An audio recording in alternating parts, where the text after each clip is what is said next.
ప్రియులరా, మరి యేసుక్రీస్తు ప్రభుల వారు గాడిద మీద యెరూషలేముకు ఎందుకు వచ్చారు? ఈ లోకంలో ఎన్నో విలువైన బలమైన జంతువులు ఉన్నాయి. దేవుడు సృజించిన వాటిలో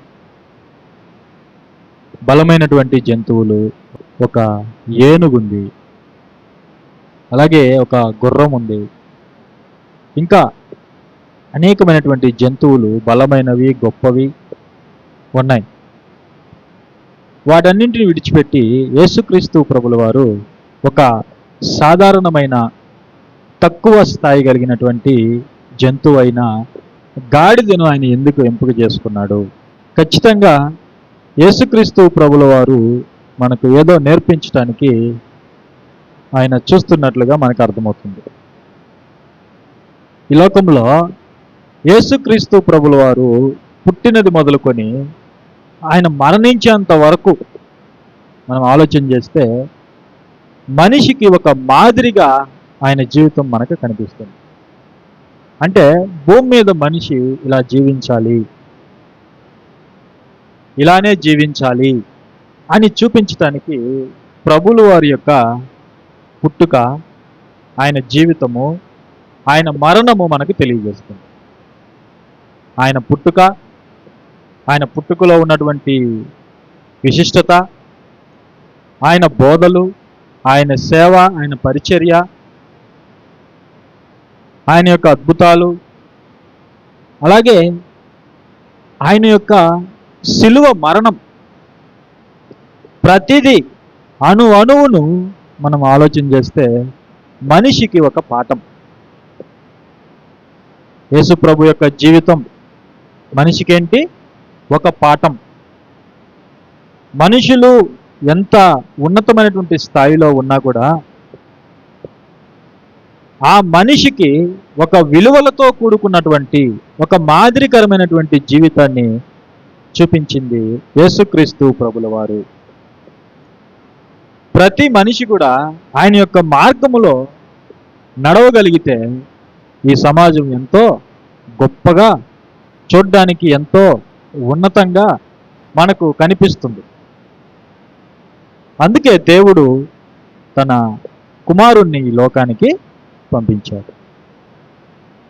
తన కుమారుని యొక్క అడుగుజాడల్లో నడవాలని దేవుడు తన కుమారుణ్ణి ఈ లోకానికి పంపించాడు.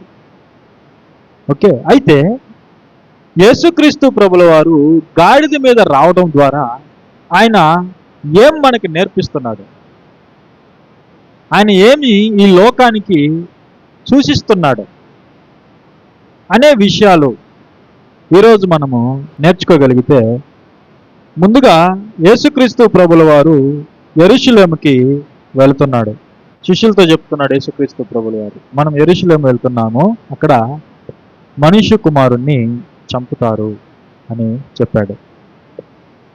మనుష్య కుమారుణ్ణి అక్కడ హింసిస్తారు, దూషిస్తారు, కొడతారు, అవమానిస్తారు, చివరికి చంపుతారు. అయితే 3వ దినమున తిరిగి లేస్తాడు అని శిష్యులకు ప్రభుల వారు బోధించారు. ప్రభుల వారు చెప్పినట్లుగానే ఆయన జీవితంలో జరిగింది. ఆయన యెరూషలేము వెళ్ళాడు, తర్వాత ఆయన చంపటం జరిగింది, అలాగే ఆయన పునరుద్ధానుడిగా తిరిగి లేవటం కూడా జరిగింది. అయితే ఆయన యెరూషలేముకు వెళుతున్నప్పుడు ఏం జరుగుతుందో మనం చూసుకుందాం. మత్తయి సువార్త 20వ అధ్యాయం 6వ వచనం 7వ వచనం మనం చూసుకున్నట్లయితే, శిష్యులు వెళ్ళి యేసు తమకు ఆజ్ఞాపించిన ప్రకారము చేసి ఆ గాడిదను దాని పిల్లను తోలుకొని వచ్చి వాటి మీద తమ బట్టలు వేయగా ఆయన బట్టల మీద కూర్చుండెను. జనసమూహములోను అనేకులు తమ బట్టలు దారి పొడుగున పరిచిరి. కొందరు చెట్ల కొమ్మలు నరికి దారి పొడుగున పరిచిరి. జనసమూహములలో ఆయనకు ముందు వెలుచుండిన వారును వెనుక వచ్చుచుండిన వారును, దావీదు కుమారునికి జయము, ప్రభు పేరిట వచ్చేవాడు స్తుతింపబడునుగాక, సర్వోన్నతమైన స్థలములలో జయము జయము అని కేకలు వేయిచుండిరి. ఆయన యెరూషలేముకు వెళుతున్నప్పుడు, గాడిద మీద వెళ్తూ ఉన్నప్పుడు చుట్టూ జనం కేకలు వేస్తున్నారు, దావీదు కుమారునికి జయము జయము, హోసన్నా హోసన్నా అని ఆయన గురించి పాడుతూ ఉన్నారు. ప్రభు పేరిట వచ్చేవాడు స్తుతింపబడును గాక అని. అయితే ఇప్పుడు మనం తెలుసుకోవాల్సినటువంటి విషయం ఏంటంటే, ఆయన గాడిద మీద ఎందుకు రావాలి అనేది. ఆయన గాడిద మీద ఎందుకు రావాలి, ఎందుకు ఆయన ఏనుగు మీద రాకూడదు, లేకపోతే ఒక గుర్రాన్ని ఆయన ఎందుకు ఎంపిక చేసుకోకూడదు? ఒక గాడిద మీద ఎందుకు రావాలి? అది తక్కువ స్థాయి జంతువు. గాడిద అనగానే ఎలా చూస్తారు చెప్పండి? దాన్ని చాలా చులకనగా చూస్తారు ప్రజలు, చాలా తక్కువగా చూస్తారు. అది ఒక తక్కువ స్థాయి కలిగినటువంటి జంతువు. అయితే అలాంటి జంతువునే యేసుక్రీస్తు ప్రభు ఎంపిక చేసుకోవడం అన్నది ఇక్కడ విశేషం. ఆయన చేసినది ప్రతిదీ కూడా విశేషం. ఆయన పుట్టుక మొదలుకొని ఆయన బోధలు, ఆయన అద్భుతాలు, ఆయన జీవిత విధానం, ఆయన మరణం ఆలోచిస్తే సమస్తము కూడా విశేషంగా మనకు కనిపిస్తాయి. అందులో మనుషులకు ఎన్నో పాఠాలు మనకే కనిపిస్తాయి. ఎన్నో పాఠాలు ఉన్నాయి. యేసు ప్రభు జీవితమే మనకొక పాఠం, ఆయన మాటే మనకొక పాఠం, ఆయన పుట్టుకే మనకొక పాఠం, ఆయన పరిచర్యే మనకొక పాఠం, ఆయన మరణమే మనకొక పాఠం. సమస్తము మనకు పాఠాలే. కానీ సంవత్సరాల తరబడి వింటున్నా కూడా పాఠాలు వింటున్నామే కానీ ఆ పాఠాలు పాటించే వాళ్ళు ఎవరు చెప్పండి? ఆ పాఠాలు పాటించే వాళ్ళు ఎవరు? ఈరోజు క్రైస్తవులు అందరూ కూడా మట్టలు పట్టుకొని దారి పొడుగున వెళ్తున్నారు, సిలువలు పట్టుకొని. ఎందుకంటే ఈరోజు మట్టల ఆదివారం. ఇదే యేసుప్రభుల వారు యెరూషలేముకి ఎంట్రీ ఇచ్చినప్పుడు ఏ విధమైన వాతావరణం ఉందో ఈరోజు కూడా క్రైస్తవులందరూ సిలువలు పట్టుకొని దారిలో వెళ్తున్నారు. ఓకే, వెళ్తున్నారు. ప్రభు మనకి అది నేర్పించాడా? క్వశ్చన్. ప్రభు మనకి అది నేర్పించాడా? ఏం నేర్పించాడు ప్రభు? ఈరోజు ఏంటంటే ఆచారబద్ధమైనటువంటి కార్యాలు, సాంప్రదాయబద్ధమైనటువంటి కార్యాలు ఇవి ఎక్కువగా మనకు కనిపిస్తాయి. అయితే ప్రభు ఏం చెప్పాడు మనకు? ఆయన జీవితం మనకి ఏం తెలియజేస్తుంది అనే వాటిని విస్మరించారు. కేవలం మనుషులు చూడడానికి, మనుషులు మనలను క్రైస్తవులు అనుకోవాలి, భక్తులు అనుకోవాలి అంటే పై రూపానికి మేము క్రైస్తవులుగా, దేవుని పిల్లలుగా కనబడాలి అని క్రైస్తవ లోకం అనుకుంటుంది, పై రూపానికి. అయితే దేవుడు చూసేది ఏంటి? పై రూపమా, లేకపోతే మనిషి యొక్క అంతరంగాన్న ప్రభు చూసేది? దేన్ని ప్రభు చూసేది? ప్రభు దేన్ని చూసేవాడంటే ఆయన అంతరంగాన్ని చూసేవాడు, పై రూపాన్ని చూసేవాడు కాదు. కాబట్టి ప్రభు యొక్క జీవితం మనకి ఏం తెలియజేస్తుంది? ఆయన గాడిద మీద ఎందుకు వచ్చాడు? ముందుగా మనం చూసినట్లయితే అదే మత్తయి సువార్త 21వ అధ్యాయంలో ప్రారంభం నుండి నేను చదువుతాను, వినండి.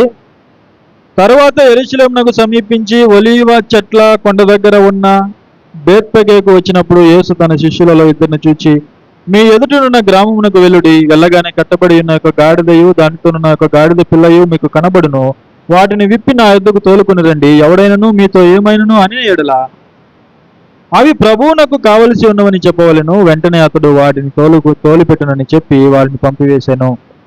ఇది జరుగుతుంది అక్కడ.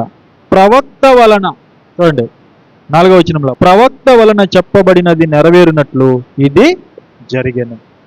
ప్రభు ఎందుకు గాడిదను ఎంపిక చేసుకున్నాడు అంటే, మొట్టమొదటిగా మనం తెలుసుకోవాల్సింది అది ప్రవక్తల ప్రవచనం. యేసు ప్రభు యొక్క జీవితం ప్రవచన సారం. అంటే ఆయన ఈ లోకానికి రాకముందే యేసుప్రభుల వారు శరీరధారిగా 2000 సంవత్సరాల క్రితం ఈ లోకానికి వచ్చారు. ఎప్పుడు వచ్చారు? 2000 సంవత్సరాల క్రితం. 2000 సంవత్సరాల క్రితం ఈరోజు మనము 2025 అని డేట్ వేస్తున్నాం. 2025వ సంవత్సరంలో మనం ఉన్నాం. 2025. ఈ 2025 ఎప్పటి నుంచి ప్రారంభమైందంటే యేసు ప్రభు జీవితం నుండి ప్రారంభమైంది. క్రీస్తు శకంలో మనం ఉన్నాం. కాలాన్ని రెండుగా విభజించారు, క్రీస్తు పూర్వము, క్రీస్తు శకము. ఇప్పుడు మనమున్నది క్రీస్తు శకం. శకం ప్రారంభమైంది ప్రభు యొక్క జీవితం ద్వారా. అంటే ఆయన పుట్టి 2025 సంవత్సరాలు అయిందని మనకు ఈ యొక్క డేట్ తెలియజేస్తుంది, కాలం తెలియజేస్తుంది. కాబట్టి ఆయన 2000 సంవత్సరాల క్రితం ఈ భూమి మీద ఆయన జీవించాడు. అయితే ఆయన ఈ 2000 సంవత్సరాల క్రితం ఈ భూమి మీదకి రాకముందే క్రీస్తుకు పూర్వమే ప్రవక్తలు ప్రవచించారు మెస్సీని గురించి, దేవుని కుమారుని గురించి, యేసు ప్రభు గురించి ముందుగానే ప్రవచించారు. ఆయన పుట్టుక గురించి, ఆయన జీవితం గురించి, ఆయన అద్భుతాల గురించి, అలాగే ఆయన స్వస్థతల గురించి, ఆయన బోధల గురించి, అలాగే ఆయన మరణం గురించి, పునరుద్ధానం గురించి సమస్తము కూడా ప్రవక్తలు ముందుగానే ప్రవచించారు. ప్రవచించిన ప్రకారంగానే యేసు ప్రభు యొక్క జీవితము నడిచింది. ఆయన బోధలు కానీ, ఆయన మరణం కానీ, ఆయన చేసినటువంటి ప్రతి కార్యము కూడా, ఆయన పుట్టుకను కూడా ముందుగానే ప్రవచించారు ప్రవక్తలు. ఎందుకంటే ఇవి జరుగుతున్నప్పుడు ఈయన దేవుని కుమారుడు, ఈయన మెస్సియా అని మనుషులు తెలుసుకోవడానికి. అయితే మనుషులు ఆనాడున్నటువంటి అధికారులు తెలుసుకోక ఏం చేశారు? ప్రభువుని సిలువ వేశారు. కాబట్టి ఆయన గాడిద మీద రావటం కూడా అది ప్రవచనసారం, ప్రవచనాల్లో భాగం. ముందుగా చెప్పబడినటువంటి ప్రవచనాల ప్రకారమే ఇది కూడా జరుగుతుంది. అంటే ఈ గాడిద మీద ఎవరైతే వస్తారో ఆయన మెస్సయ్యా అని ప్రజలు తెలుసుకోవడానికి ముందుగానే ప్రవక్తలు ప్రవచించారు. సరే, ఇప్పుడు ఏ ప్రవక్త ప్రవచించాడు ఈ యొక్క ప్రవచనాన్ని అనేది మనం తెలుసుకుందాం. యేసు ప్రభుల వారు గాడిద మీద రాబోతున్నాడు మెస్సయ్యా అని ఏ ప్రవక్త తెలియజేశాడు? ఆ ప్రవచనం ఒకసారి మనం చూస్తే అదే మత్తయి సువార్త, ఇప్పుడు మనం చదువుకున్న దాంట్లోనే 5వ వచనంలో చూడండి. ఇదిగో నీ రాజు సాత్వికుడై గాడిదను భారవాహక పశు పిల్లనై ఉన్న చిన్న గాడిదను ఎక్కి నీ యొద్దకు వచ్చుచున్నాడని సియోను కుమారితో చెప్పుడి అనునది. ఇదే ప్రవచనం. ఈ ప్రవచనము జకర్యా గ్రంథంలో మనకు కనిపిస్తుంది. చూడండి, జకర్యా గ్రంథం 9వ అధ్యాయము 9వ వచనములో మనం చూస్తే, జకర్యా 9:9లో మనం చూస్తే, సియోను నివాసులారా బహుగా సంతోషించుడి, యెరూషలేము నివాసులారా ఉల్లాసముగా ఉండుడి, నీ రాజు నీతిపరుడును రక్షణ గలవాడును దీనుడనై గాడిదను గాడిద పిల్లను ఎక్కి నీ యొద్దకు వచ్చుచున్నాడు. ఇది ప్రవచనం, క్రీస్తుకు పూర్వం ప్రకటింపబడినటువంటి ప్రవచనం, జకర్యా ప్రవచనం. జకర్యా ప్రవచించినటువంటి ప్రవచనం ఇది మెస్సీని గురించినటువంటి ప్రవచనం. మెస్సియా ఎలా రాబోతున్నాడట? ఆయన గాడిద మీద రాబోతున్నాడు. ఆ వచ్చే వ్యక్తి గాడిద మీద ఎవరైతే వస్తారో ఆ వ్యక్తి ఎలాంటి వాడు అంటే నీ రాజు. ఆయన ఎవరట? గాడిద మీద వస్తున్నది నీ రాజు. ఈయన గాడిద మీద వస్తున్నది ఎవరో కాదు, ఆయన రాజు. యేసు ప్రభు ఎవరు? ఆయన రాజు. అంటే ఆయన గాడిద మీద వచ్చి నేను మీ అందరికి రాజుని అని ప్రకటించుకున్నాడు. ఆ రోజు యెరూషలేములో చూపించుకున్నాడు ఇశ్రాయేలీయులకి, నేను రాజుని, ప్రవక్తలు ప్రవచించిన మెస్సేను నేనే, ప్రవక్తలు ముందుగా ప్రకటించినటువంటి రాజుని నేనే అని ప్రభుల వారు యెరూషలేములో చూపించారు గాడిద మీద రావటం ద్వారా. ఆయన ఎలాంటి వాడట? నీ రాజు.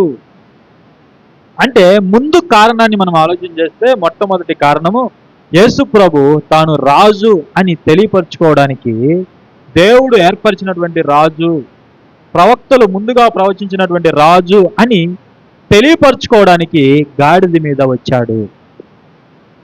గాడిద మీద వచ్చాడు. అంటే మనం తెలుసుకోవాల్సింది ఏంటంటే యేసు ప్రభు రాజు, ఆయన నీ రాజు, ఆయన ఇశ్రాయేలీయులకి రాజు. యేసు ప్రభు ఎవరు? రాజు. అందుకే యేసు ప్రభుల వారు పుట్టినప్పుడు లోకంలో జ్ఞానులు వచ్చారు. వచ్చి వాళ్ళు ఏమన్నారు? యూదుల రాజుగా పుట్టినవాడు ఎక్కడ ఉన్నాడు అని అడిగారు. అంటే 2000 సంవత్సరాల క్రితం యేసు ప్రభు ఈ లోకంలో వచ్చినప్పుడు ఆయన ఎవరుగా ఈ లోకానికి వచ్చాడు? ఆయన రాజుగా వచ్చాడు. ఎవరుగా వచ్చాడు? ఆయన రాజుగా వచ్చాడు. అందుకే యేసు ప్రభుల వారు తీర్పులో ఉన్నప్పుడు పిలాతు అడిగాడు, నీవు రాజువా అని అడిగాడు. నీవు రాజువా అని అడిగాడు. యోహాను సువార్త 18వ అధ్యాయం మనకు కనిపిస్తుంది. నీవు రాజువా అంటే ప్రభు ఏమన్నాడు? నేను రాజుని కాదని అనలేదు. ఆయన ఏమన్నాడు? నేను రాజుని కాదు అని అనలేదు. అవును, నీవన్నట్టు నేను రాజునే అన్నాడు. యేసుక్రీస్తు ప్రభు ఎవరట? నేను రాజునే అని చెప్పాడు ఆయన.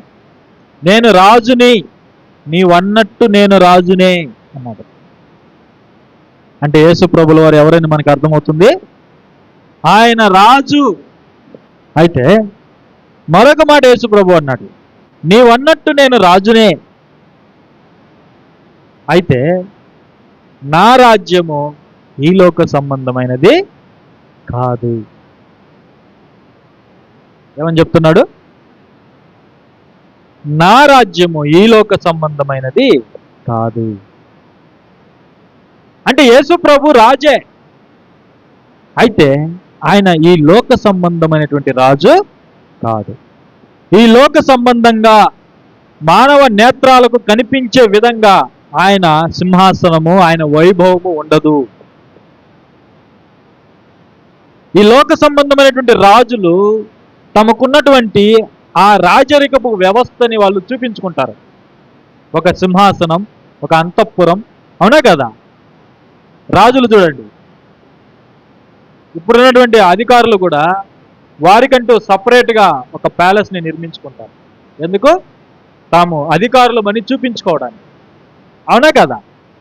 ఆ కాలంలో కూడా రాజులు ఒక అంతఃపురాన్ని నిర్మించుకునేవాళ్ళు. సొలొమోను కూడా అంతఃపురాన్ని కట్టించుకున్నాడు. ఎన్ని సంవత్సరాలు? 13 సంవత్సరాలు కట్టాడు. ఎన్ని సంవత్సరాలు? 13 సంవత్సరాలు. దేవుని యొక్క దేవాలయాన్ని కూడా కట్టాడు. దాన్ని ఎన్ని సంవత్సరాలు కట్టాడు? 7 సంవత్సరాలు. ఎన్ని సంవత్సరాలు? 7 సంవత్సరాలు కాల వ్యవధిలో యెరూషలేములో దేవాలయాన్ని కట్టాడు. తన కొరకు ఒక అంతఃపురాన్ని కట్టుకున్నాడు. అది 13 సంవత్సరాలు కష్టపడి కట్టాడు. దావీదు గారు కూడా ఒక నివాసాన్ని ఏర్పాటు చేసుకున్నారు ఆయన రాజుగా స్థిరపడిన తర్వాత. అంటే ఈ లోక సంబంధమైనటువంటి రాజులు తమకంటూ ఒక ప్యాలెస్ని నిర్మించుకుంటారు, ఒక అంతఃపురాన్ని నిర్మించుకుంటారు, ఒక సింహాసనం ఉంటుంది వాళ్ళకి, అవునా కదా? చుట్టూ అనేక మంది మంత్రులు, అనేక మంది పనివారు, అనేక మంది అధికారులు రాజు క్రింద ఉంటారు. ఎంతో వైభవంగా మనకు కనిపిస్తుంది ఆ యొక్క రాజ్యం, ఆ రాజు యొక్క సింహాసనం, రాజు ఉండే అంతఃపురం, అవునా కదా? ఇదంతా కూడా లోక సంబంధమైనది. అయితే యేసు ప్రభువు వారు అంటున్నారు, నా రాజ్యము ఈ లోక సంబంధమైనది కాదు. నా రాజ్యము ఈ లోక సంబంధమైనది కాదు అని తెలియజేయడానికి ఆయన ఈ లోకములో లోక సంబంధమైనటువంటి రాజులు వచ్చినట్లుగా గుర్రాల మీద ఆయన రాలేదు. రాజులు, లోక సంబంధమైనటువంటి రాజులు వేటి మీద వచ్చేవాళ్ళు చెప్పండి? గుర్రాల మీద, ఏనుగుల మీద వచ్చేవారు. గుర్రాల మీద వచ్చి యుద్ధాలు చేసేవారు. అలెగ్జాండర్ గుర్రాల మీద వచ్చి యుద్ధాలు చేశారు. ఇంకా చాలామంది ఏనుగుల మీద కూడా వాళ్ళు సవారీ చేసి యుద్ధాలు చేశారు. యుద్ధానికి గుర్తు గుర్రం, యుద్ధానికి గుర్తు. అయితే యేసు ప్రభువుల వారు దేన్ని ఎంపిక చేసుకున్నారు? గాడిదని ఎంపిక చేసుకున్నాడు ఆయన. గాడిద గాడిద ఒక శాంతికి, లేక సమాధానానికి, సాత్వికానికి, తగ్గింపుకి గుర్తు గాడిద అనేది. అంటే ఆయన గాడిద మీద రావడం ద్వారా తాను రాజుగా చూపిస్తున్నాడు, అలాగే ఆయన రాజ్యము ప్రత్యేకమైనదిగా కూడా ఆయన చూపిస్తున్నాడు. ఆయన రాజ్యములో యుద్ధం అనేది ఉండదు. ఆయన రాజ్యంలో ఏముండదు? యుద్ధం అనేది ఉండదు. లోక సంబంధమైనటువంటి రాజులు మీరు చూడండి, వారిలో ఎప్పుడు కూడా యుద్ధాలు అనేవి జరుగుతూ ఉంటాయి. ఒకరి మీదకి ఒకరు యుద్ధానికి వస్తూనే ఉంటారు. చంపుకోవడము, దోచుకోవడము, చెరపట్టి తీసుకుని వెళ్ళిపోవడము, బానిసలుగా చేసుకోవడము, ఇదే ఉంటుంది లోక సంబంధమైనటువంటి రాజ్యాల్లో. అయితే యేసు ప్రభుల వారు ఈ లోకానికి వచ్చింది దేవుని రాజ్యాన్ని స్థాపించడానికి. దేవుని రాజ్యం ఈ లోక సంబంధమైనది కాదు. ఆయన రాజ్యంలో ఏముంటాయి? ఆయన రాజ్యంలో శాంతి మరియు సమాధానము, సాత్వికము, వినయము, తగ్గింపు, ఇవి ఉంటాయి ఆయన రాజ్యములు. అందుకే ప్రభుల వారు మాట్లాడుతూ, నా రాజ్యము ఈ లోక సంబంధమైనది కాదు, నా రాజ్యము ఈ లోక సంబంధమైనది కాదు అంటున్నాడు. అయితే ఇక్కడ మనం తెలుసుకోవాల్సింది ఏంటంటే, యేసు ప్రభు రాజు అని మనకు అర్థమైంది. ఆయన రాజు అని మనకు అర్థమైంది. ఆయన ఎలాంటి రాజు? ఆయన శరీర సంబంధమైన రాజు కాదు, భౌతికమైనటువంటి రాజు కాదు. ఆయన ఆత్మ సంబంధమైనటువంటి రాజు, దైవికమైనటువంటి రాజు. ఈ లోక సంబంధమైనటువంటి రాజ్యాలకు అతీతంగా ప్రత్యేకంగా ఉన్నటువంటి రాజ్యము, రాజుగా మనకు కనిపిస్తున్నాడు. ఆయన రాజ్యములో మనం ఏం చూస్తామంటే యుద్ధం అనేది మనం చూడము. అయితే ఇక్కడ రాయబడినటువంటి మాట ఏంటంటే, నీ రాజు అంటున్నాడు. ఏమంటున్నాడు? నీ రాజు. యేసు ప్రభు ఎవరికి రాజు? మనకు రాజుగా ఉండాలని ఆయన ఇచ్చాడు. నీకు ఆ రోజు ఇశ్రాయేలుతో ప్రవక్తలు ప్రవచించారు, నీ రాజు వస్తున్నాడు, నీ రాజు. అందుకే యూదుల రాజుగా పుట్టినవాడు ఎక్కడ ఉన్నాడు? అయితే ఆ రోజు ఉన్నటువంటి ఇశ్రాయేలీయులు యేసు ప్రభుని రాజుగా అంగీకరించారా? అనేక మంది అంగీకరించారా? అంగీకరించలేదు. అనేక మంది అంగీకరించలేదు. కేవలము ఆయన్ని వెంబడించిన వాళ్ళు మాత్రమే ఆయన్ని రాజుగా అంగీకరించి ఆయన యొక్క పరిపాలనకు లోబడ్డారు. హృదయంలో వాళ్ళు యేసు ప్రభువుని రాజుగా ప్రతిష్ఠించుకున్నారు. క్రీస్తుని వారి యొక్క హృదయంలో రాజుగా ప్రతిష్ఠించుకున్నారు. ఇప్పుడు లోక సంబంధమైనటువంటి రాజ్యాల్లో ఒక రాజు నియమింపబడ్డాడు అంటే ప్రజలందరూ కూడా ఆ రాజు చెప్పినట్టు చేయాలి. అవునా కదా? ఆ రాజ్యంలో ఉన్న ప్రజలందరూ కూడా, అధికారులందరూ కూడా రాజు చేతి క్రింద ఉండాలి. రాజు ఆలోచనల ప్రకారం బ్రతకాలి. రాజు ఆజ్ఞల ప్రకారం వాళ్ళు జీవించాలి. అయితే యేసుక్రీస్తు ప్రభు నీ జీవితానికి రాజుగా ఉండాలని ఆయన ఇష్టపడుతున్నాడు. ఆయన ఆశ కలిగి ఉన్నాడు. ఆయన్ని వెంబడించే వారందరూ కూడా ఆయన్ని హృదయంలో రాజుగా ప్రతిష్ఠించుకున్నారు. అంటే రాజుగా ప్రతిష్ఠించుకున్నారంటే ఆ రాజు మనకు ఏది ప్రకటిస్తాడో దాన్ని మనము పాటించాలి. అంతే కదా? లోక సంబంధమైన రాజులు ప్రజలకు ఏమి ఆజ్ఞాపిస్తారో దాన్ని పాటిస్తారు. అలాగే మన రాజు, మన ప్రభు మనకు ఏదైతే బోధించాడో, మనకు ఏదైతే చూపించాడో తన బోధల ద్వారా, తన జీవితం ద్వారా, దాన్ని మనం పాటించినప్పుడు నిజముగా మనం ఆయనకు ప్రజలు, ఆయన అధికారానికి మనము లోబడినట్టు. లేకపోతే ఆయన అధికారానికి మనం లోబడినట్టు కాదు. అందుకే నీ రాజు. చూడండి, ఈ మాట చెప్పడంలో ప్రవక్తలు ఒక ప్రత్యేకతను సూచిస్తున్నారు. ఇక్కడ ఎంతో మంది రాజ్యాలను పరిపాలించారు. అయితే ఏ రాజు గురించి కూడా ఈ మాటలు రాయబడలేదు. నీ రాజు అంటున్నాడు. నీ రాజు ఎలాంటి వాడట? జకర్యా గారు ఏం చెప్పారు మనకి? నీ రాజు నీతిపరుడు. ఈరోజు మనం ఏ రాజు దగ్గరికి అయితే వచ్చామో, ఏ యేసు ప్రభు దగ్గరికి అయితే మనం వచ్చామో, ఆయన ఎలాంటి వాడట? ఆయన నీతిపరుడు అని రాయబడింది. ఈ లోకంలో ఎంతో మంది రాజులను మనం చూసాం. ఏ రాజు గురించి అయినా సరే నీతిపరుడు అని రాయబడిందా? బైబిల్ ఏమని చెప్తుంది? నీతిమంతుడు లేడు, ఒక్కడు లేడు. నిజంగా వారిలో నీతి అనేది లేదు. మనుషులలో నిజంగా నీతి అనేది లేదు. ప్రతి మనిషి కూడా అనీతిపరుడు. నీతిమంతుడు లేడు, ఒక్కడును లేడు. దేవుణ్ణి వెతికేవాడు ఒక్కడు కూడా లేడు. చూడండి, అయితే మనం ఏ రాజు దగ్గరికి అయితే వచ్చామో, ఏ రాజు అయితే గాడిద మీద వచ్చాడో యెరూషలేముకి, ఆ రాజు ఎలాంటి వాడట? ఆయన నీతిపరుడు, ఆయన నీతిమంతుడు, ఆయన స్వతహాగా నీతిమంతుడు, ఆయన నీతిపరుడు, రక్షణ గలవాడు, ఆయన రక్షణను ఇచ్చేవాడు, రక్షణ కలిగిన వాడు, ఆయన మనుషులకు రక్షణ ఇచ్చేవాడు, మనుషులను నీతిమంతులుగా మార్చేవాడు. లోక సంబంధమైన రాజులు వారికి నచ్చిన వారికి బహుమానాలు ఇస్తారు, అంతే, అంతకంటే మించి ఏమీ ఇవ్వలేరు. అవునా కదా? రక్షణ ఇవ్వలేరు, భద్రత ఇవ్వలేరు. అయితే ఈ రాజు మనకేమిస్తున్నాడట? రక్షణ. ఈ రాజు వచ్చింది మానవ జాతికి రక్షణ ప్రసాదించడానికి, మానవ జాతికి మోక్షాన్ని ఇవ్వడానికి ఈ రాజు గాడిద పిల్ల మీద వచ్చాడు. ఆయన నీతిపరుడు, ఆయన రక్షణ గలవాడు, ఇంకా ఆయన దీనుడు. ఆయన ఎవరట? ఆయన దీనుడు. దీనుడు, తనను తాను తగ్గించుకున్నవాడు. చూడండి, వాస్తవానికి ఈ రాజు ఎవరు?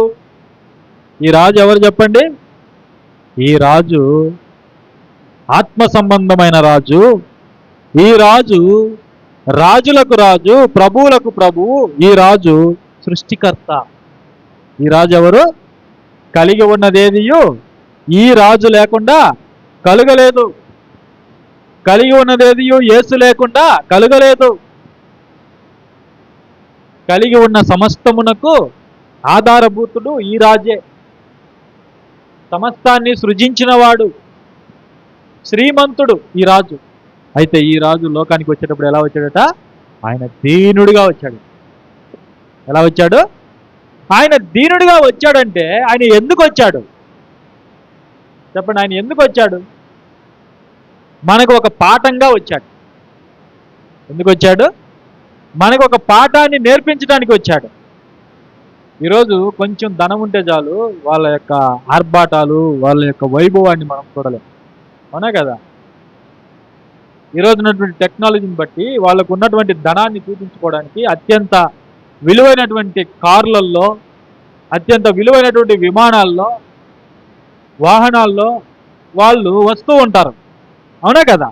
ఎందుకు? వారు ధనవంతులను చూపించుకోవడానికి, వారు అధికారులను చూపించుకోవడానికి, వాళ్ళు గొప్పవాళ్ళు, ఈ లోకంలో గొప్ప స్థాయిలో ఉన్న వాళ్ళని చూపించుకోవడానికి వాళ్ళు ఆ విధంగా వస్తారు.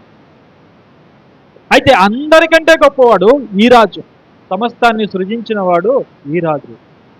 ఈ రాజు ఎలాగైనా రావచ్చు. అవునా కదా? ఎలాగైనా రావచ్చు. మేఘాలని వాహనంగా చేసుకొని రావచ్చు ఈ రాజు. రాలేడా? చెప్పండి. మేఘాలని వాహనంగా చేసుకొని ఈ రాజు రాగలడు భూమి మీదకి. కానీ ఆయన ఎలా వచ్చాడట? లోక సంబంధంగా చూడ్డానికి గొప్ప వ్యక్తిగా రాలేదట, ఆయన దీనుడిగా వచ్చాడట. చూడండి, అంటే తనను తాను తగ్గించుకొని వచ్చాడట, సాధారణమైన వ్యక్తిగా వచ్చాడట కదా. ఆయన చూడండి ఎంత గొప్ప ఆయన వ్యక్తిత్వము, ఆయన గొప్ప లక్షణాలు మీరు చూడండి. సమస్తము కలిగిన వాడే ఆయన ఈ లోకానికి దీనుడిగా వచ్చాడు. ఏమీ లేనివాడుగా, సాధారణమైనటువంటి వ్యక్తిగా. ఆయన ఎంపిక చూడండి, ఆయన గాడిదని ఎంపిక చేసుకున్నాడు.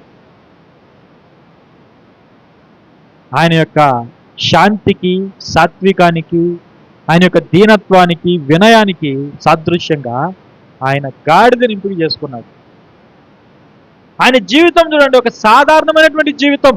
ఆయన గడిపింది కూడా ఒక సాధారణమైనటువంటి జీవితం. అంటే మనకి ఏం నేర్పిస్తున్నాడు ప్రభు అంటే, ఈ లోకంలో శరీర సంబంధంగా, లోక సంబంధంగా, భౌతికంగా నీవు ఎంత ఉన్నత స్థితిలో ఉన్నా కూడా నీ జీవితం అనేది ఎంతో తగ్గింపు కలిగి, ఎంతో సాత్వికం కలిగి, ఎంతో వినయం కలిగి, అలాగే ఎంతో మర్యాదపూర్వకంగా, సాధారణంగా నీ జీవితం ఉండాలని ప్రభుల వారు మనకి ఇక్కడ తెలియజేస్తున్నారు. అవునా కదా? అదే ప్రభు మనకి ఇక్కడ తెలియజేస్తున్నాడు. ఆయన దీనుడిగా వచ్చాడట, తను తగ్గించుకొని వచ్చాడట.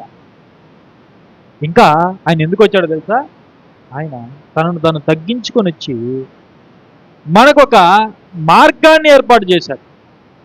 ఆ మార్గంలో ఆయన చూపించినటువంటి శాంతి, సమాధానం, కరుణ, తగ్గింపు, ఇవి ప్రభు మనకు నేర్పించి వాటిని మన మార్గంగా మనకిచ్చి వెళ్ళాడు. ఇంకా ఆయన ఏం చెప్పాడంటే, మనుష్య కుమారుడు పరిచారము చేయించుకోవడానికి రాలేదు, పరిచారము చేయడానికి వచ్చాడు అని చెప్పాడు. యేసు ప్రభువులు ఎందుకు వచ్చారట? పరిచారము చేయించుకోవడానికి కాదు, పరిచారము చేయడానికి. రాజులు ఏం చేశారు? గతంలో భౌతికమైనటువంటి రాజులు ఏం చేశారు? సేవ చేయించుకున్నారు. అవునా కదా? సేవ చేయించుకున్నారు. ప్రజల చేత ఇష్టం వచ్చినట్టుగా సేవ చేయించుకున్నారు ప్రజలు, ఆ రాజులు, భౌతికమైనటువంటి రాజులు.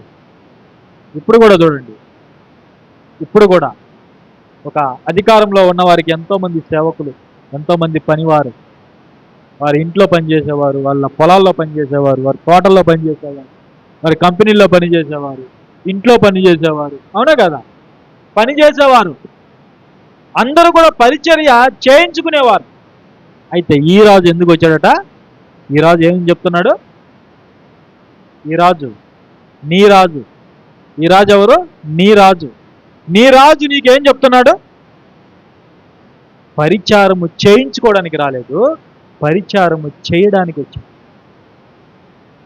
పరిచారము చేయడానికి ఆయన వచ్చింది, మనుషులకు పరిచారం చేయడానికి. ఆ కాలంలో గాడిదను, ఆ కాలంలో అయినా ఏ కాలంలో అయినా గాడిదను దేనికి ఉపయోగించుకుంటారు? పనులు చేయడానికి. అనా కదా? రైతులు, కార్మికులు, సామాన్య ప్రజలు, వారికి అందుబాటులో ఉన్నటువంటి జంతువు ఏదంటే గాడిద. పని చేయడానికి, వారి పనులు చేయించుకోవడానికి అనువైనటువంటి తక్కువ స్థాయి కలిగిన జంతువు ఏది? గాడిద. అంటే ప్రభు గాడిద మీద రావడం ద్వారా ఆయన ఎందుకు వచ్చాడో చెప్తున్నాడు. ఆయన పరిచర్య చేయడానికి వచ్చాడు. అందుకే ఆయన ఏం చేశాడు? ప్రజలకు సేవ చేశాడు. ప్రజలకు సేవ చేశాడు, వారికి బోధించాడు, వారికి ఆహారం పెట్టాడు, వారికి గాయాలు కడిగాడు, వారిని స్వస్థపరిచాడు. ఇవన్నీ ఏంటివి చెప్పండి? పరిచర్య. ఈ రాజు ఈ ప్రపంచానికి నేర్పించింది ఏంటంటే సేవాభావాన్ని నేర్పించాడు. సేవాభావం. అందుకే క్రైస్తవులు ఎలా ఉండాలట? సేవాభావం, పరిచర్య చేసేవాళ్ళుగా ఉండాలి. అందుకే ఎంతోమంది మిషనరీలు మన దేశానికి వచ్చి పరిచర్య చేశారు. ఏం చేశారు? పరిచర్య. వాళ్ళకి చదువు లేదా? చదువు ఉంది. గొప్ప గొప్ప చదువుకున్న వాళ్ళు మన దేశానికి వచ్చి సేవ చేశారు. గొప్ప గొప్ప చదువుకొని వాళ్ళు డబ్బు సంపాదించలా, ఆస్తులు సంపాదించలా. ఈ లోకానికి వాళ్ళు ఏం చేశారు? పరిచర్య చేశారు. వాళ్ళు అనుకుంటే ఎంతో ధనవంతులుగా మారిపోయేవాళ్ళు, అందమైనటువంటి భవనాల్లో వాళ్ళు జీవించి ఉండేవాళ్ళు. కానీ అలాంటి విలాసవంతమైనటువంటి జీవితాలను వాళ్ళు కోరుకోలేదు. ఈ రాజు బాటలో వాళ్ళు నడిచారు. ఈ దేశానికి వచ్చారు, అనేక మందికి సేవ చేశారు. ఒక మదర్ తెరిసా ఏం చేసింది? మదర్ తెరిసా ఏం చేసింది? అనేక మంది కుష్ఠరోగుల యొక్క గాయాలు కడిగి, వృద్ధుల గాయాలు కడిగి వాళ్ళకు పరిచర్య చేసింది. ఎంత గొప్ప త్యాగం చూడండి. అవునా కదా? క్రైస్తవులు ఇలాంటి సేవాభావాన్ని కలిగి ఉండాలి.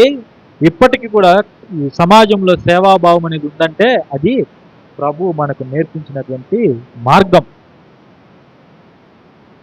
అందుకే ఈరోజు అక్కడక్కడ క్రైస్తవులు ఇలాంటి కార్యక్రమాలు చేస్తూ మనకు కనిపిస్తారు. మనం అందరం కూడా అలాగే చేయాలి. ఎందుకంటే మన రాజు మనకు నేర్పించింది ఇదే. పరిచారము చేయించుకోవడానికి రాలేదు, పరిచర్య చేయడానికి వచ్చాడు. పరిచర్య చేయడానికి. అందుకే ప్రభు శిష్యుల పాదాలు కడిగాడు. ఏం చేశాడు? శిష్యుల పాదాలు కడిగాడు. ఆయన చూడండి ఎంతగా తగ్గించుకున్నాడో చూడండి. ఇంత తగ్గింపు మనుషులు చూడ్డానికి నటించే వాళ్ళు చాలా మంది ఈరోజు, అవునా కదా? మనుషులు చూడ్డానికి, వారు మనుషుల ఎదుట గొప్పవారుగా కనిపించడానికి తమను తాము తగ్గించుకున్నట్లుగా కనిపిస్తారు. కానీ ప్రభు ఆయన నిజంగా తగ్గించుకున్నాడు. ఆయనకు శిష్యులకు ఎక్కడైనా తేడా ఉందా? పొంతన ఉందా ఆయనకు శిష్యులకు? శిష్యులు ఎవరు? మనుషులు. ఆయన ఎవరు? దేవుడు. ఆయన ఎవరు? దేవుడు. దేవుడు శరీరధారిగా వచ్చినప్పుడు శిష్యుల పాదాలు కడిగాడంటే ఆయన ఎంతగా తగ్గించుకున్నాడో ఒకసారి మీరు ఆలోచన చేయండి. ఎంతగా తగ్గించుకున్నాడో, అంటే మీరు ఒకరినొకరు పరిచర్య చేసుకునేవారుగా ఉండాలి, ఒకరినొకరు తగ్గించుకునేవారుగా ఉండాలి. ఒకరికంటే ఒకరు గొప్పవారిగాను, ఒకరికంటే ఒకరు తగ్గించుకునేవారుగాను ఉండాలి. ఎవరు తమను తాము గొప్పవారుగా చెప్పుకోకూడదు. ఎవరు తమను తాము గొప్పగా పొగుడుకోకూడదు. పొగుడుకోవడానికి ఏమి లేదు మన దగ్గర, చెప్పుకోవడానికి ఏమి లేదు మన దగ్గర, అవునా కదా? ఏముంది మన దగ్గర? నీతిమంతుడు లేడు, ఒక్కడు లేడు అన్నప్పుడే మన దగ్గర ఏమీ లేదని తేలిపోయింది, అవునా కదా? ఏముంది మన దగ్గర మన గురించి గొప్పగా చెప్పుకోవడానికి? ఏం లేదు మన దగ్గర. ఈరోజు మనం ఏదైనా కలిగి ఉన్నామంటే అది ప్రభు మనకిచ్చింది. ఈరోజు మనం నీతిమంతులుగా ఉన్నాం ఎవరిని బట్టి? ప్రభువుని బట్టి. ఈరోజు మనం దేవుని పిల్లలుగా ఉన్నాం ఎవరిని బట్టి? ప్రభువుని బట్టి. ఈరోజు మనం అందరం ఇక్కడ కలిసి ఉన్నామంటే ప్రభువుని బట్టి, అవునా కదా? ప్రభువు లేకపోతే మనం లేము. కాబట్టి ప్రభు ఏం చెప్తున్నాడు? పరిచర్య చేయడానికి ఇచ్చింది. ఇంకా అనేకుల క్రయధనముగా తన ప్రాణమునిచ్చుటకు నేను వచ్చానని చెప్పాడు. అందుకే ప్రభు శిలువలో మరణించింది. అదే ప్రభు మనకి ఏమని చెప్పాడంటే, నీ సహోదరుల కొరకు ప్రాణం పెట్ట బద్దులమై ఉన్నాము. మన సహోదరుల కొరకు మనం ప్రాణము పెట్ట బద్దులమై ఉన్నాము. చూడండి, మనకు అదే నేర్పిస్తున్నాడు ప్రభు. అందుకే ఆయన గాడిదను ఎంపిక చేసుకున్నాడు. గుర్రాన్ని ఆయన ఎంపిక చేసుకోలేదు. ఎందుకంటే గుర్రం యుద్ధానికి సాదృశ్యంగా ఉంది. ఆయన రాజ్యంలో యుద్ధం అనేది లేదు, హింస అనేది లేదు. దానికి వ్యతిరేకంగా ఆయన వచ్చాడు కాబట్టి ఆయన ఒక గాడిద పిల్లను ఎంపిక చేసుకున్నాడు. ఒక గాడిదని ఆయన ఎంపిక చేసుకున్నాడు. కాబట్టి ప్రభు ఈరోజు మనకి ఏం నేర్పిస్తున్నాడంటే, ఆయన రాజ్యం ప్రత్యేకమైనదని, ఆయన రాజ్యములో శాంతి, సమాధానము, వినయము, విధేయత, సాత్వికము ఇవి ఉన్నాయని, అలాగే ఆయన పరిచారం చేయించుకోవడానికి కాదు, పరిచర్య చేయడానికి వచ్చాడని, ఇంకా అనేకుల క్రయధనముగా తన ప్రాణమును ఇచ్చుటకు వచ్చాడని ప్రభు మనకు తెలియజేస్తున్నాడు. గాడిద మీద రావటం ద్వారా ఆయన యొక్క దీనత్వాన్ని ఆయన ప్రదర్శించాడు, ఆయన సాత్వికాన్ని ఆయన ప్రదర్శించాడు. కాబట్టి మనం కూడా ఆ విధమైనటువంటి మార్గంలో మనం నడిచినప్పుడే ప్రభు మనకు రాజుగా ఉన్నాడని దాని అర్థం. ప్రభు మనల్ని పరిపాలిస్తున్నాడని దాని అర్థం. మనం దానికి వ్యతిరేకమైనటువంటి మార్గంలో ఉన్నట్లయితే ప్రభు మనకు రాజు కాదు, మన హృదయానికి ఆయన రాజు కాదు, మనం ఇంకా ప్రభువుని రాజుగా ప్రతిష్ఠించలేదని దాని యొక్క అర్థం. కాబట్టి ఈ యొక్క సందేశం ద్వారా మనము ప్రభు మార్గంలో నడవాలని ప్రభు ఆశ కలిగిన వాడుగా ఉన్నాడు. ఆయన ఇష్టం ఏంటి?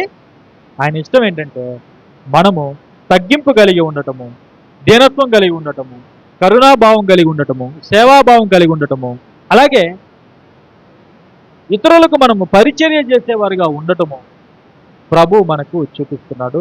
ఆ బాటలో మనం నడవాలని ప్రభు కోరుకుంటున్నాను. కాబట్టి మనం ఆ విధంగా ముందుకు వెళ్ళాలని కోరుకుంటూ మరి ఈ చిన్న సందేశాన్ని నేను ముగిస్తున్నాను.